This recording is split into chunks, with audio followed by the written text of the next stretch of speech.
what's going on, everybody? Today is June 11th, 2024, and this is the Daily AI Show. And today we will be talking all about Apple's event yesterday and Apple Intelligence. No mistake that they made that also AI, just to confuse everybody. And so that's what we're going to be diving into today. It's talking about what is Apple Intelligence, what did they do, just Siri, what do we think about it for some of us that aren't, some of us are our Apple users, some of us aren't.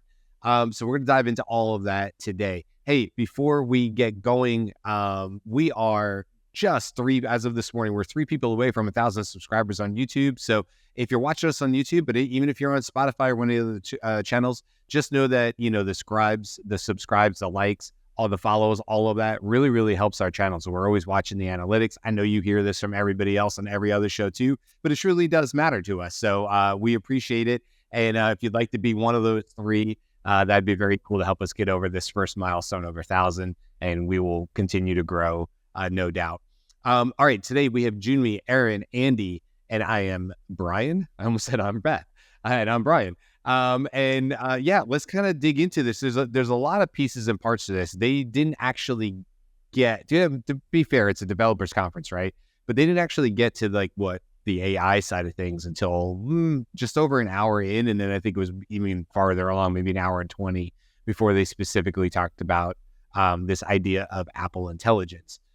So does, I don't know, Eran, I think maybe we'll start with you because you were just saying that before we went live, they were like, hey, I don't use, Apple products, right? So you have just to be clear, you have an Android phone? Yes. I have a Samsung Android phone, to be more precise. So let's put it this way. I haven't owned an Apple iPhone since the iPhone 3GS. Okay. Just give you a bit of an idea. And I moved to Android after that. The first version sucked, and then after it was good, and now it rules. So with all due respect to our Apple audience, I've always looked at Apple as the me too, or the come late to the party phone. Samsung almost always has better technology and better hardware and software before Apple brings it out. I don't know if Apple just likes to wait and see what everyone else is doing before they bring it or what, but I must admit, watching the conference, I did have to laugh at a few things. I'm looking at some of my Slack notes I was sharing with the guys. My first comment was, oh gosh, you can move your apps around on the screen so your dog picture stays in focus. Exciting stuff. Yeah. Screen mirroring right up there. Yeah. Yeah, there was a few. Yeah, it was pretty funny. But the parkouring action, that was interesting. And Tim Cook standing on the roof on the solar panels was odd. But as far as the AI stuff goes, because I don't have an iPhone, I haven't used one for probably 20 years, maybe. It's a bit difficult for me to know how good or bad this is in the overall scheme of things. A couple of people I know who have iPhones have said that one of the things they like about it is that it's all sort of integrated into Siri, for example. So you can you don't have to open up a separate app. It all works together. So whether that's good or not at this point, I don't know. I thought the fact that you could build or integrate other AI systems in there was quite interesting. So you can connect ChatGPT in. I think one of the guys made the comment that maybe Gemini will be next in order to stay in the good books at Google, because Google gives them so much money. And then Claude, who knows? So it's going to be a very interesting space to see, but I'll probably shut up. Otherwise, I'll just say bad things about Apple in jest. No, I think it's good to say. I'm glad we're starting with you, Eran, because, and by the way, I have iPhones and Apple products in the house, but I don't have a Mac, so I'll be interested because Andy, I know you do, but we'll get into sort of what iPads and things like that and where Apple Intelligence can make an impact. But, Eran, when you talk about, you haven't had an iPhone since the 3G or whatever it was, so years ago. When you use your Samsung right now, does it already have Google Gemini on it? Do you have sort of a baked in any way AI tool? I don't have the very latest at the moment. I've only got an S21. I haven't got around to upgrading yet. I have downloaded the Gemini app. I haven't really used it. I've got the ChatGPT app. I do use that fairly regularly. Yeah. I'm kind of holding off on getting a new phone until the technology sort of matures just a little bit more, because the problem is once you buy a phone, unless you want to just go out and burn a couple of grand, you're stuck with it for 2 or 3 years. Sure. And in that time, as we all know from just being on this show, the technology changes massively. So I don't necessarily want to be on the bleeding edge of this space on the phone market. I'm fine with it on my computer, but not on the phone.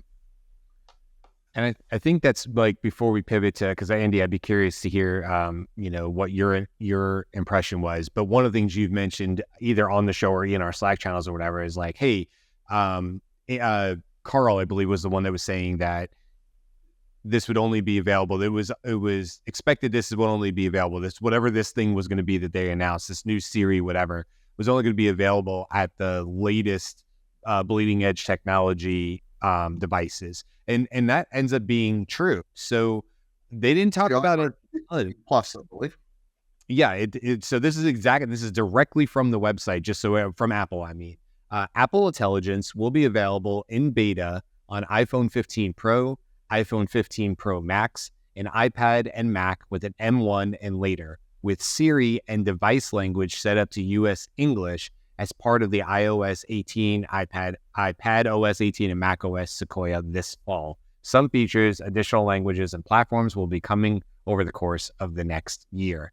So one of my questions, and honestly, like it's on the thumbnail, Apple Intelligence, and of course their site says AI for the rest of us. And I crossed it out and said, some of us, ? And this is why I said that. That's why I put that on the thumbnail, because that truthfully, they kept saying about how we're bringing Apple Intelligence to, billions. And then I saw articles after it talking about the event to be like, Apple's bringing this to billions. I'm like, no, they're not. No, they're not.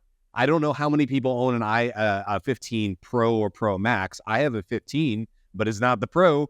I'm out, right? Unless I upgrade to the 16 this September, assuming that it comes out. And then Andy, if you want to kind of jump in here, because you were talking about the M1 chip and how it affects you as far as the Macs that you have at your house and stuff. That's right. So there is an upgrade path for one of the principal technology hardware companies out there, occurring right before our eyes, which will drive people to upgrade to the more recent devices in order to get access to Apple on-device processing, which is really what the keynote here, I think, is that Apple announced yesterday, not the thing that we were all waiting for. Yes, they announced it, that you can access available ChatGPT if you need it to answer complex queries. But that's going to be like a separate access channel, and it has to be governed by, your access there. But what you're really getting here is a glimpse into what Apple's strategy is around devices. So, I'm a Mac user, and I'll just confirm that, all of my Macs are, 2018 and 2017 Macs. And they're big, powerful Macs, but they don't have Apple Silicon in them. And you need Apple Silicon. And there's actually an article on Apple that shows you whether your devices are, compatible with the new Apple Intelligence thing. And none of mine are, with the exception of the iPhone 15 Pro Max that I use as my phone. So I'm going to have mobile access to all of these new features, including Siri. But I'm not going to be able to take advantage of the on-device processing that's available on the Mac line until I eventually, as I will, upgrade to one of the later versions. So it's all out there ahead of us. And this is a long game for Apple. This is not, now they've just failed because they're not delivering to all billions of their customers right away. There's a lot of stickiness in the Apple ecosystem because of its tight integration across devices. And one of the things that was very interesting to me is that, right now with my Mac, I can answer my phone on the Mac. If I'm here working, I can set it up so that the phone basically rings on my phone and on my Mac as well, and I can have the conversation from my Mac. But what I couldn't do, and I can't do until I get a new Mac, and these things come out with iOS 18, is now you can actually connect your phone to the screen, and you can work the phone screen on the Mac just like you would on your touch screen on your phone. That was probably the thing I was most impressed with in the whole demo, was that mirroring function they showed. Exactly. So I want to clarify something that I think even the major newsletters are getting wrong about the announcement that came out yesterday. So I'm going to just quote what the Neuron said about this. It said, in the event yesterday, there were no surprises, but a more capable Siri integrated directly with ChatGPT will make the voice assistant actually useful. They're missing the nuance here. Apple revealed yesterday that they've been working behind the scenes on a very competent strategy, which is let's integrate AI into our device ecosystem in a way that gets the right tools to the user in the context of those devices. And what they weren't doing, and which we knew they weren't doing, was they're not trying to compete with Gemini and OpenAI and Claude to develop a frontier model that's at the same level of competence and knowledge and training. And by the way, they didn't spend the hundreds of millions of dollars on training an advanced frontier model. So if you look at the architecture diagram that was presented to developers, because this is the developers conference, and it's actually Beth who shared this from Nick Dobos, who showed one of the diagrams in there. There is an on-device language model and an on-device image model in Apple Intelligence. And if and only if you need to get access to the extensive knowledge and training of ChatGPT, you can ask permission, or Siri will ask permission if it's okay to move this onto the cloud and out to ChatGPT. Because otherwise, there's not only these on-device models, but in the Apple Intelligence architecture, they have what they call private compute cloud, Apple Silicon data centers that will access in a private manner any resources that require that higher level of processing power than that is available directly on your device. So I wanted to just make very clear something that's not being clear in what people are saying about ChatGPT integrated tightly into Apple devices. It's not. It's a hang-on. And it's a hang-on that's replaceable by Gemini or companion Gemini and Claude and anything else. And Apple's done a really beautiful job here of doing what they do best, which is making the user experience, really tightly and beautifully orchestrated on the devices. And I've got a bunch of other notes here about from Apple's things that basically reinforce this idea, which is, I think, being overlooked and missed by most of the commentators. I 100% agree. It's closer to what we expected or what we felt like Rabbit or Humane was trying to achieve, which is this interconnectivity through the apps. What's on your phone and what knowledge is there that could already be helpful to the end user. And I agree with you, Andy. This I will say, I think it's very smart how they did it. You actually said what I was thinking too, which is they did it in a way where Siri is asking permission to go to some large language model. That today, that's ChatGPT. Tomorrow, it could be Mixtral or Claude, or maybe it'll be all three, or maybe it'll ask you which one you want to use. We don't know. We don't know what kind of deals. They just said, hey, it's going to start with ChatGPT, which is they quote unquote the industry leader, and then there'll be more to come. Is basically they did. It was like a 3-second blurb on that. So I think it is really smart because they're not putting all their eggs in one basket either.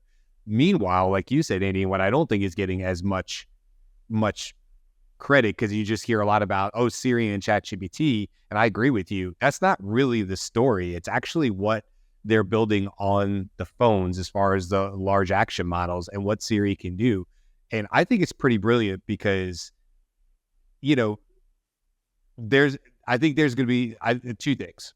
One, I think this is going to introduce a lot of people to ChatGPT based on yesterday's conversation about who knows about it. It's going to introduce them to ChatGPT in a very easy way. So that's one thing. But on the device, I think this is actually using AI in a very smart way, in a very Apple way, which is to say privacy first and protection. You can trust us, right? That's the Apple way. You can trust us and your data even when you're using this, and it's staying on the device. And two, it's actually in a way that people are going to be using AI in a day-to-day, which is, hey, my mom's coming into town. That's the example they get. When does she arrive? And then the lady who was presenting said, oh, when is our lunch date? Because we have lunch plans. And Siri was able to, in the demonstration that we saw, we'll see if this is all true. And Siri was able to say, oh, I know where your lunch plans are. I know the location, the geolocation of your lunch plans and the time. And I can see, and I've gotten an update on when the flight is arriving. And I've looked at the distance between the two of them. And in one simple answer, Siri is able to come back and say, it looks like you'll be able to make your lunch plans based on everything.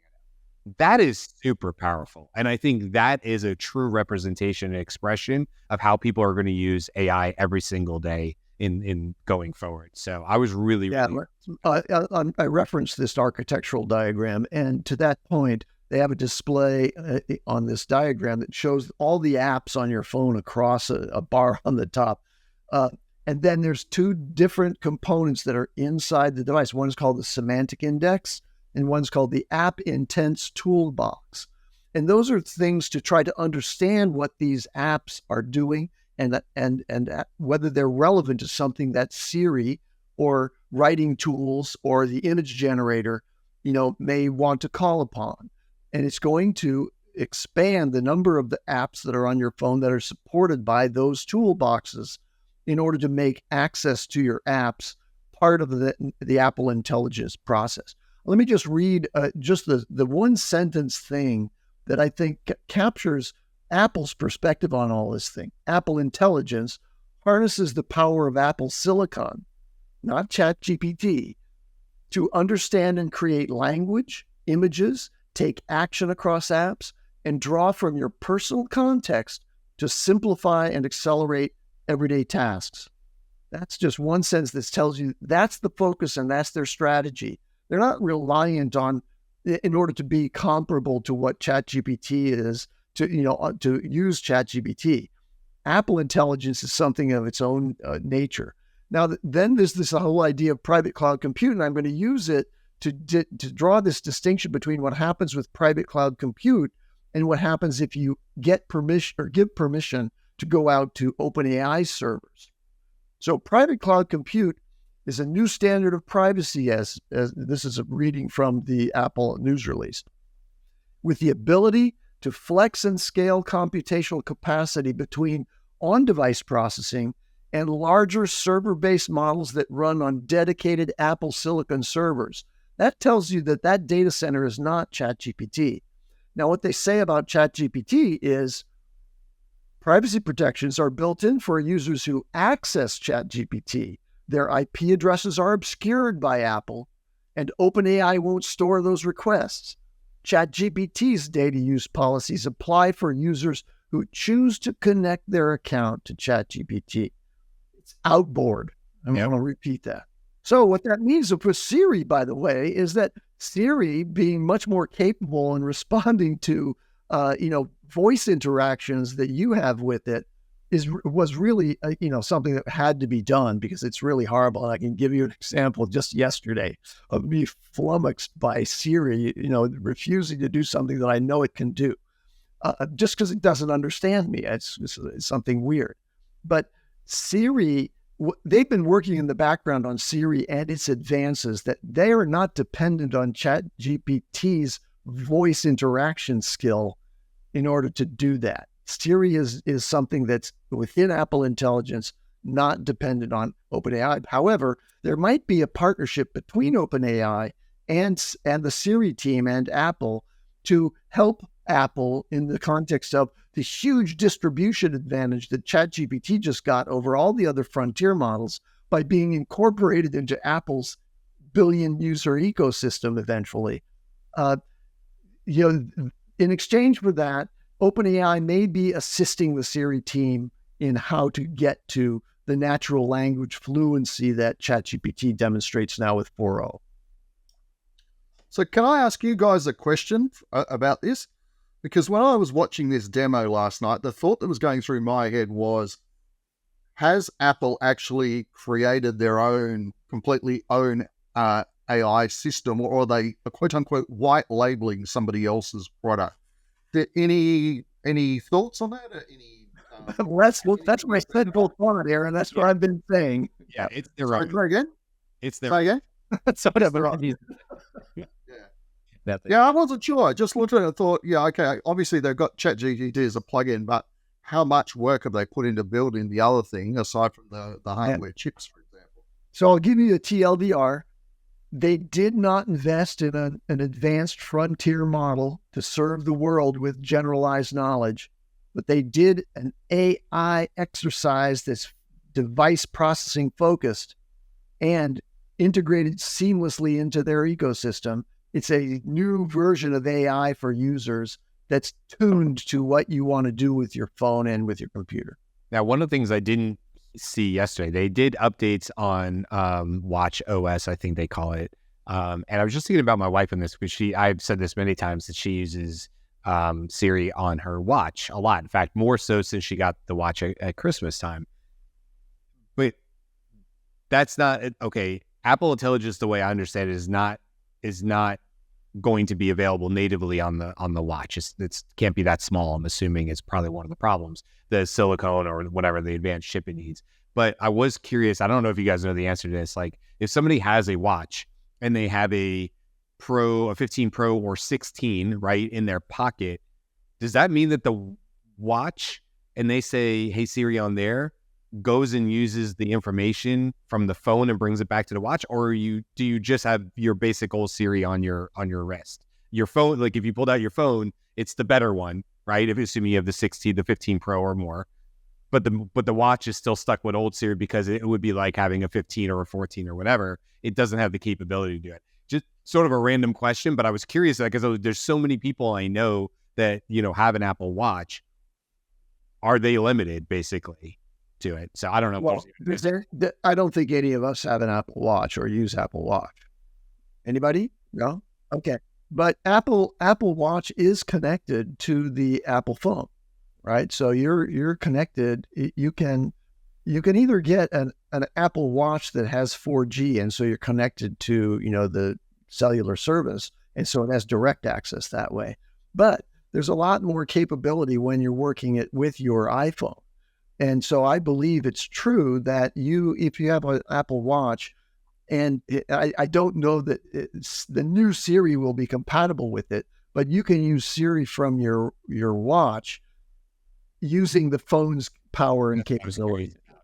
Yeah, I think there's a lot of people that are going to be curious about that. But oh wait, hold on a second. They didn't say it'll be available on the watch, and so there's that gray area of, well, if I have it in my pocket, does that mean the watch is now capable? So sort of an off thing. But I think there's people that are probably curious about this as they're hopefully they're listening to this show, and just like us, they're thinking, okay, I mean, I'm in that group now. I'm on a plan where I can update my Apple phone every year. That's just like, it doesn't really change my payment or whatever. So I will update to the 16, but I would have anyway. I've never really been that happy with the 15 to begin with.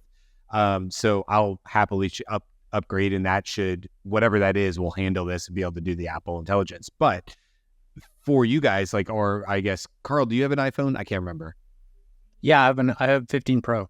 You have a 15 Pro, so you don't even need to upgrade. You already have what's available. And Andy, you said you do as well, right? Yep, 15 Pro. So you guys are already good. You don't even have to worry about it. What about on the Mac side? Andy, do you feel like this, given everything you learned yesterday with Apple Intelligence, do you feel like you'll be inclined to upgrade sooner than later with one of your Macs because I've got to wait till September when they make the announcements about their new devices. Sure. And my guess is I want to wait until then, but I don't want to give up my old machine, but I'm going to have to. I started literally after the show yesterday. I started looking on what's the least expensive way to get a powerful Apple. Yeah, But Andy, I mean, you can access. They've got M1 through M4 chips now, and they listed those as all compatible. So yeah, just get a cheap refurb and to let us know how it all works. Plus, they also said I don't have much time left, Jyunmi. I've got to stay at the head of the curve, or head of the class here. Well, they're only going to release in September. They're only going to release like iPhone 16, right? I don't think they're going to come out with the new Macs, because didn't they just come out with a new Mac and a new iPad? So it was like in March. But Apple Intelligence could drive a faster cycle on the generations here.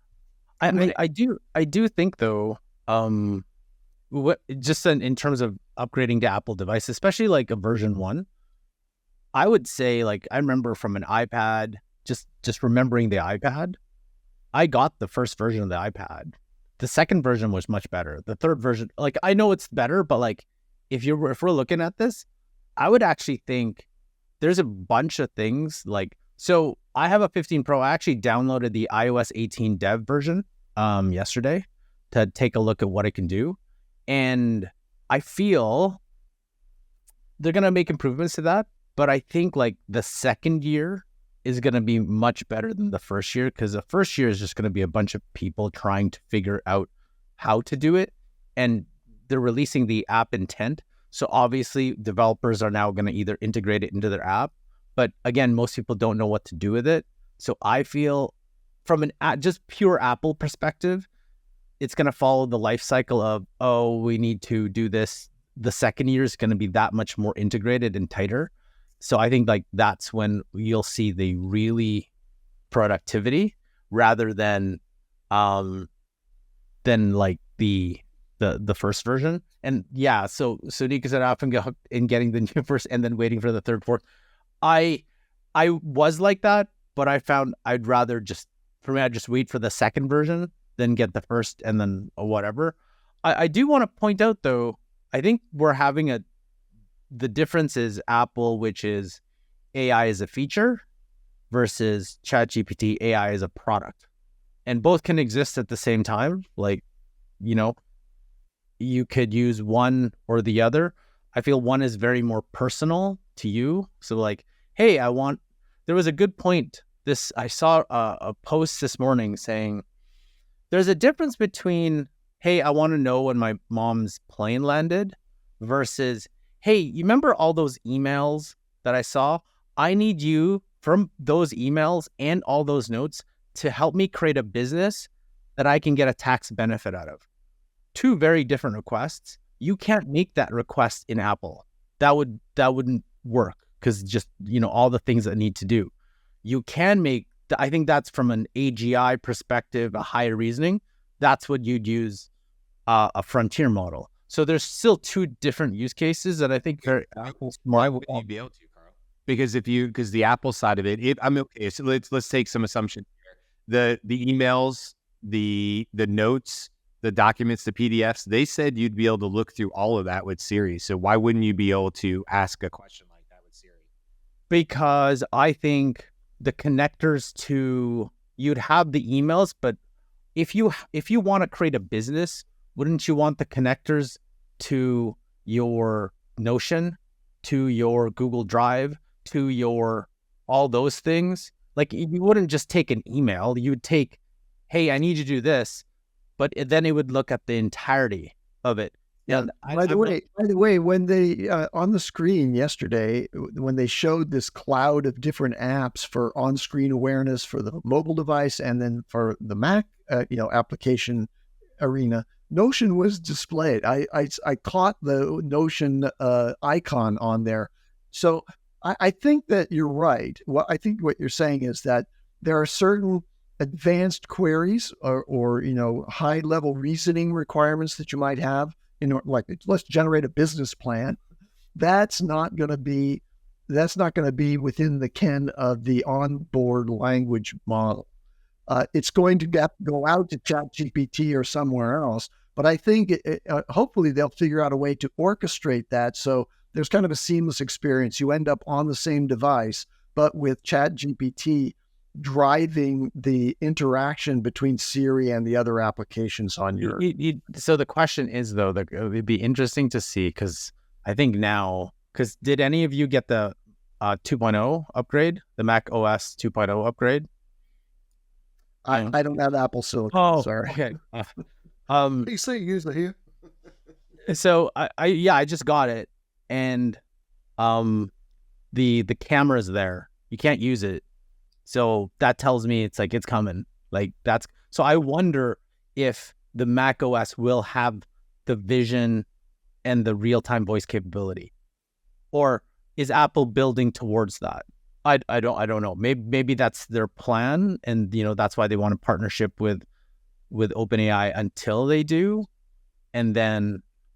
But I think we're all, regardless of it's Apple Intelligence, ChatGPT, you kind of get excited over the next couple of years of what you can do and what you'll have and what, everyone will be able to do it and who's going to be able to take advantage of it.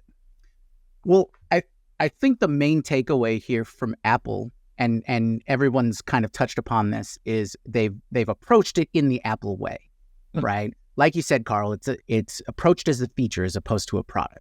And so those kinds of larger AI requests, those who want to use AI to its full capabilities, that's not what they're trying to sell here. What they're trying to sell is measured, dip your toe in, because we've seen from the last report that we saw from the routers report, right? It's 7% who use it on like ChatGPT on a daily basis. That is a small percentage of people. That means most people don't even know about ChatGPT or other AI, right? So this is Apple's way of going, hey, wouldn't this be a quality of life improvement for you?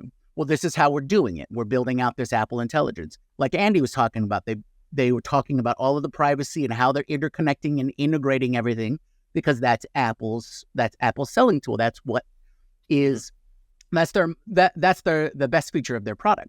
And so I think their approach is probably the best way, like you said, Brian, to bring people into it, because now they'll be able to ask Siri for a little more than their normal. They're going to see this bumped up quality in their experience, and that's the main difference. Like you said, Aaron, it's not innovating brand new technologies or anything like that. You're going to see this stuff on Android and Samsungs and all those kinds of things, but it's packaged and made better. And I think that's the key thing that Apple's always brought is, hey, we have this integrated experience. It just works, and you don't have to worry. You definitely don't get that full ecosystem that all talks to each other nicely on the Windows/Android world. For all the fun I make of Apple at times about things, that is one of their strengths, is that fact that everything all works together and talks together. And if you're all in on their products, that's a real strength. Well, you have to, I think, going back to Brian's point, though, if it's only available for 15 Pro, there's only going to be so many people who will upgrade. I still know so many people who have See, I think that was purposeful, so that they didn't have to work with backward compatibility issues, right? No, but that's and of course drive more sales, Yeah. Of course. But to have the line in the sand saying, okay, this is the hardware that it's going to work with, then if you're already in the ecosystem, it's easy to upgrade. Brian just said he's on a upgrade your iPhone every year plan, right? Yeah. So that's coming in from the cellular providers and things like that. If you're like Andy and you have a Intel based as opposed to Apple Silicon based system, then that encourages movement in that direction. Now, I think you're right. We're going to see it's going to take a year before it's like the better or best version of it.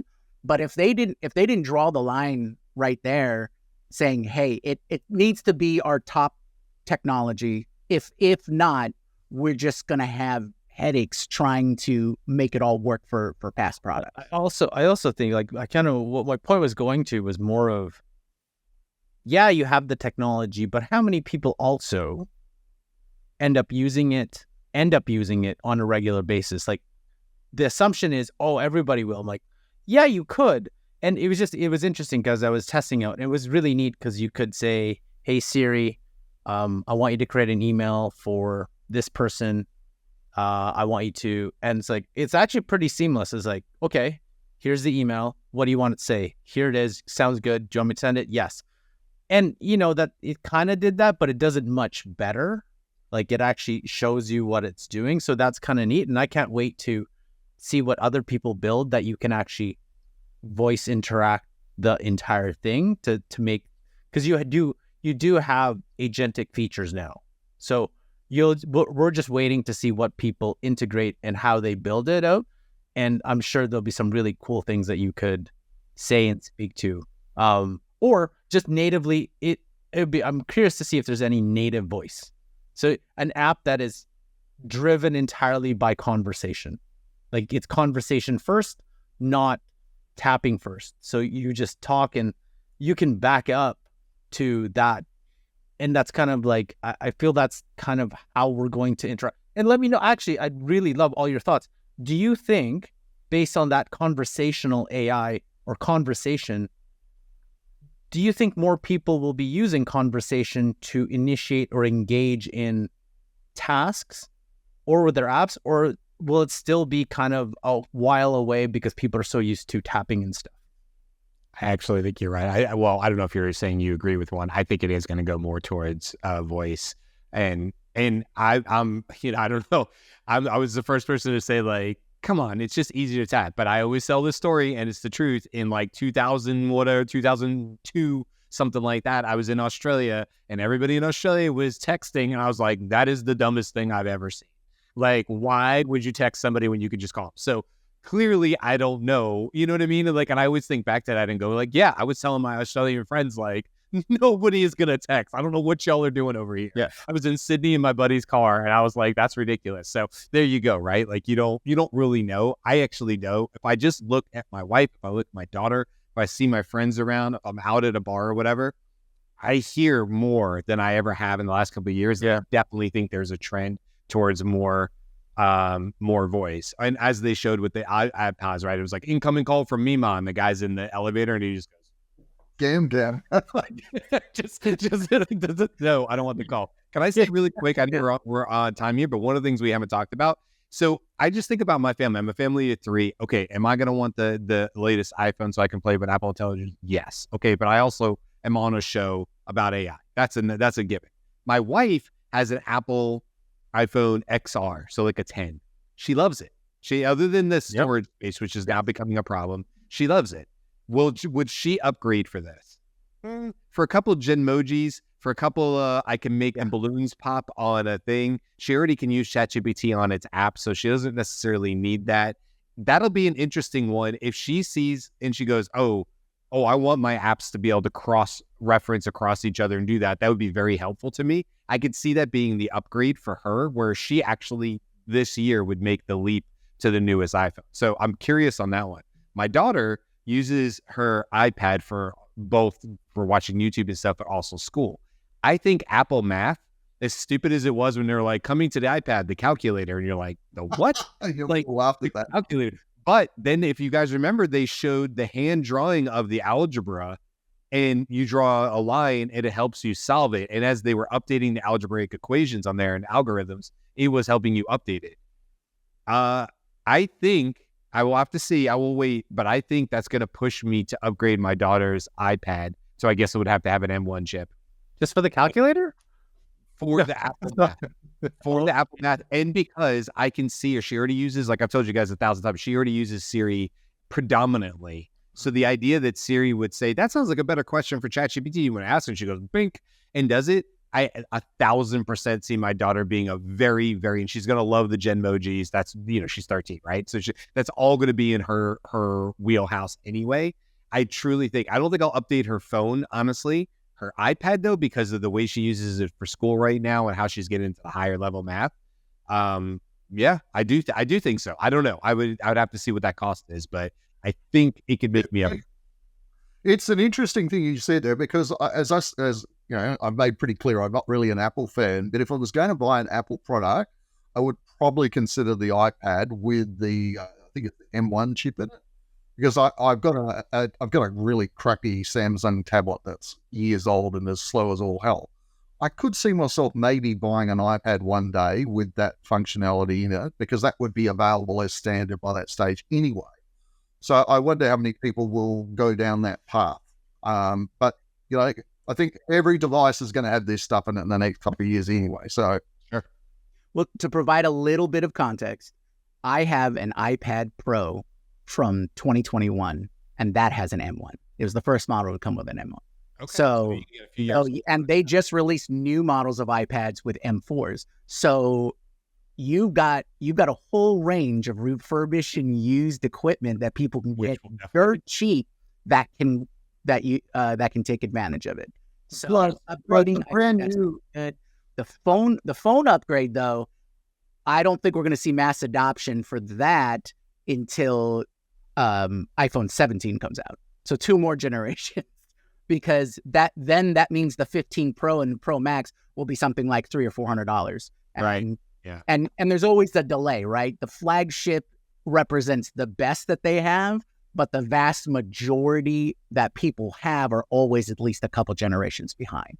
And that'll be the big shift before it's in everybody's hands. And you're right. The shift is always with Apple. Whatever the 15 Pro has right now will be the basic 16. The 16 Pro will be the basic 17. They've followed that pattern now for several years. So you're dead on with that. You know, it's probably going to take 1 or 2 before people feel like they can get a used phone that has Apple Intelligence on it. So yeah, sorry, Andy. You want to? I want to close out with one other interesting point. It's a tidbit, but Apple has an operating system, iOS, macOS, etc. They are in the core of things, and so does Google. Google has Android.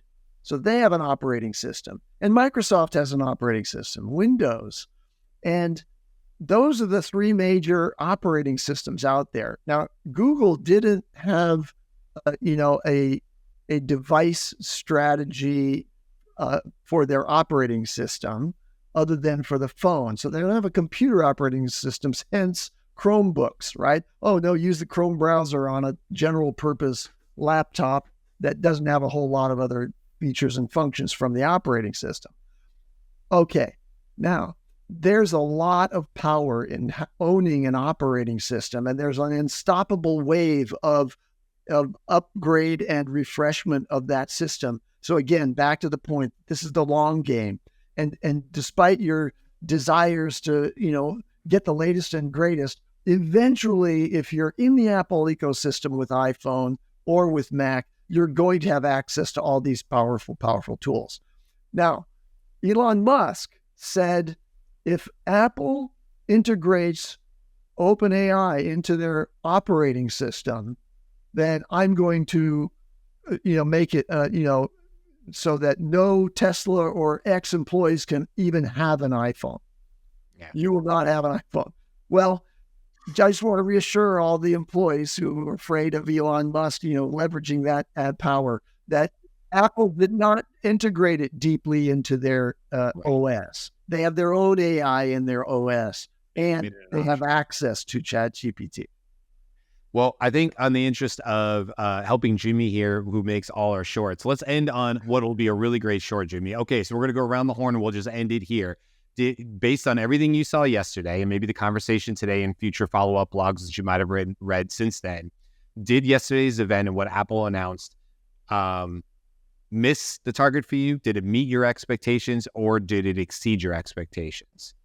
So let's just go around the horn really quick. Karl, what do you think out of those 3? I was just more looking at the predictions, and I was a little disappointed Sam Altman wasn't on stage or pre-recorded. That was the money on that one. Yeah, I had a little bit of that.